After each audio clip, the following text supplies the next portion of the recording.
அன்பார்ந்த நேயர்களே, ஈரான் மீது இஸ்ரேல் அமெரிக்கா நடத்திய தாக்குதலின் எதிர்வலியாக ஈரான் ஏற்கனவே சொன்னபடி உன்னுடைய தளங்கள், வளைகுடா தளங்கள் அனைத்தும் அழிக்கப்படும் என்று சொன்னது போல, இப்பொழுது அண்மை செய்தியாக குவைத்து, பஹ்ரைன்,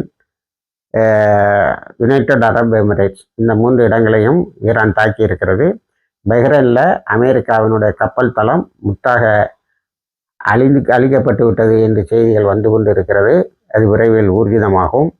அதே போல அபுதாபியில் அமெரிக்க தளத்தை தாக்கி இருக்கிறது.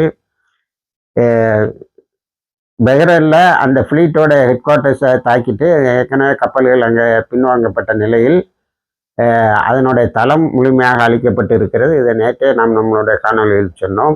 ஒருவேளை உன் கப்பல்லாம் பின்வாங்கிட்டனாலும் அந்த தளத்தை நாங்கள் வச்சு வைக்க மாட்டோன்னு அதை தாக்கி இருக்கிறார்கள்.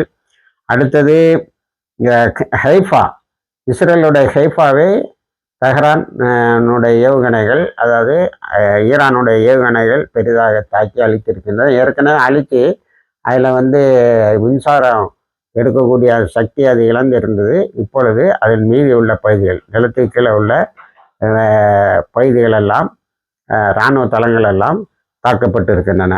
ஆக இந்த தாக்குதல் விரிவடைந்து கொண்டு செல்கிறது. ஈரான் தான் வாக்களித்த போல வளைகுடா நாடுகளில் உள்ள அமெரிக்காவினுடைய தளங்களை தாக்கி கொண்டே இருக்கிறது.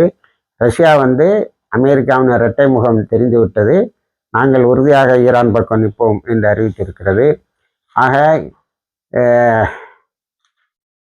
இந்த தகவல்களோடு இந்த அப்டேட்டை முடித்துக்கொள்வோம். அடுத்து விரைவில் எதிர்பாருங்கள், மீதி உள்ள தகவல்கள் இடம்பெறும்.